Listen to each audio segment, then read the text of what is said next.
तो शेयर बाजार, हजारों कंपनियां, कहां से शुरू करें? ये सवाल अक्सर हम सबके मन में आता है। चलिए आज इसी उलझन को सुलझाने की कोशिश करते हैं। मतलब इतने सारे ऑप्शंस हैं कि कंफ्यूज हो जाना तो बहुत नॉर्मल है। पर सोचिए क्या हो अगर इस पूरे शोर शराबे को फिल्टर करने का कोई सीधा साधा तरीका मिल जाए।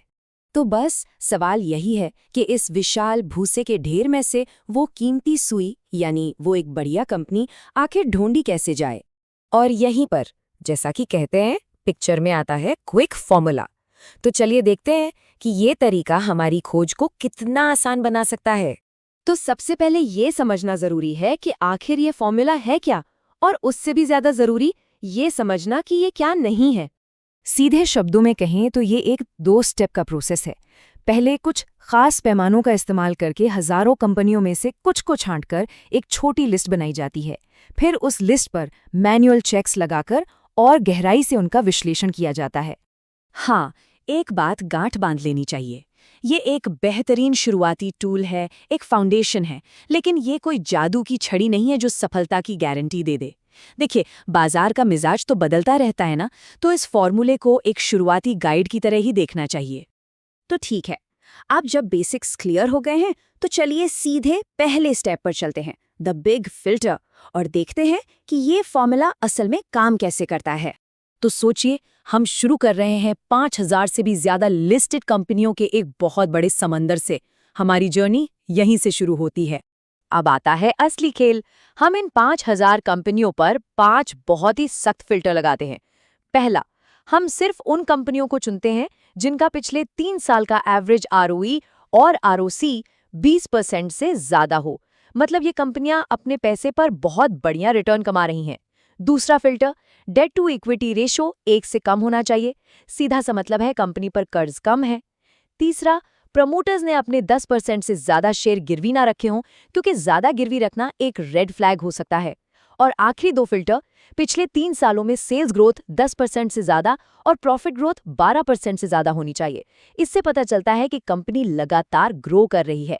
और नतीजा, इन फिल्टर्स को लगाते ही वो 5000 से ज्यादा कंपनियों की लिस्ट सिमट कर सिर्फ 40 से 80 कंपनियों की रह जाती है ना कमाल की बात।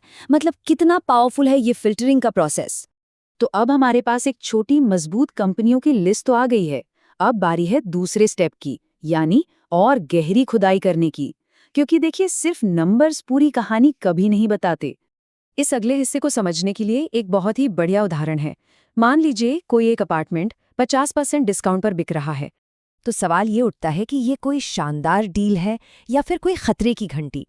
क्योंकि जो चीज़ ज़रूरत से ज़्यादा अच्छी लगे उसके पीछे अक्सर कोई ना कोई गड़बड़ होती है। और यही बात शेयर बाजार पर भी लागू होती है। तो हमें ये पहचानना होता है कि कोई सस्ता दिखने वाला स्टॉक सच में एक वैल्यू बाय है, मतलब एक ऐसी बढ़िया कंपनी जो अभी सस्ते में मिल रही है, या फिर वो एक वैल्यू ट्रैप है, यानी एक ऐसी कंपनी जो किसी छुपी हुई प्रॉब्लम की वजह से लंबे समय से सस्ती पड़ी है। और हमारी अगली जांच इसी पहेली को सुलझाने में मदद करती है। तो सवाल ये है कि इस वैल्यू ट्रैप से बचें कैसे। इसका तरीका है स्टॉक के पिछले प्राइस परफॉर्मेंस को देखना। नियम बहुत सीधे हैं। अगर पिछले 3 साल का सालाना रिटर्न 10% से कम है और 1 साल का रिटर्न नेगेटिव है तो उससे दूर रहना ही बेहतर है। अगर दोनों ही नेगेटिव हैं तब तो बिल्कुल ही नहीं। हाँ, अगर 3 साल का रिटर्न 10% से ज्यादा है और 1 साल का रिटर्न भी पॉजिटिव है तब उस स्टॉक पर आगे विचार किया जा सकता है। ठीक है, ये सारी थियोरी तो सुनने में अच्छी लगती है, लेकिन असली सवाल तो ये है कि क्या ये फॉर्मूला असल दुनिया में भी काम करता है।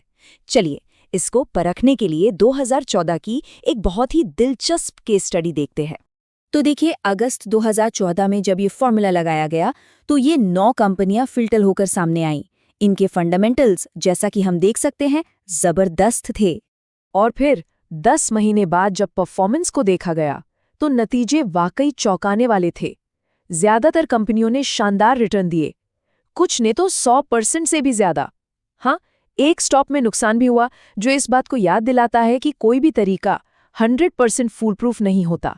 लेकिन ओवरऑल नतीजा क्या रहा? इस फॉर्मूला से बने पोर्टफोलियो ने 41% से ज्यादा का एवरेज रिटर्न दिया। और उसी दौरान मार्केट यानी सेंसेक्स ने कितना दिया? सिर्फ 7.28%। ये फर्क इस तरीके की ताकत को साफ-साफ दिखाता है। ये सब बहुत इम्प्रेसिव है ना? पर अब सवाल ये है कि इस पूरे फ्रेमवर्क को रोज़मर्रा की ज़िंदगी में कैसे इस्तेमाल किया जा सकता है। तो चलिए एक बहुत ही प्रैक्टिकल टूल की बात करते हैं। इसे आप 2 मिनट वार्निंग सिस्टम कह सकते हैं। ये एक सिंपल 3 स्टेप चेक है जो कहीं से भी मिली स्टॉक टिप को परखने के काम आ सकता है। इसे खराब क्वालिटी की टिप्स के खिलाफ एक पर्सनल डिफेंस सिस्टम की तरह समझें।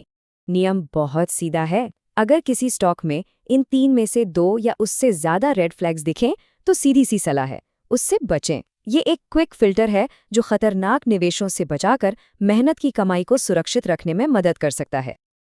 और ये हमें निवेश के एक बहुत ही बुनियादी सिद्धांत की याद दिलाता है कि सफलता सिर्फ बहुत सारी चीज़ें सही करने से नहीं मिलती, बल्कि वो उन चीज़ों से बचने से मिलती है जो बहुत ज़्यादा गलत हैं। इस बात को वॉरेन बफे ने बहुत खूबसूरती से कहा है। उन्होंने कहा, हमने बहुत सी बेवकूफ़ी भरी चीज़ें की हैं, लेकिन हमने बेवकूफ़ी के एक छोटे से हिस्से से परहेज़ किया है और वो हिस्सा महत्वपूर्ण है। ये मूर्खतापूर्ण चीज़ों से बचने के बारे में है। और इस पूरे विश्लेषण में हमने जो फ्रेमवर्क समझा है वो ठीक यही करने में, यानी बड़ी गलतियों से बचने में हमारी मदद कर सकता है।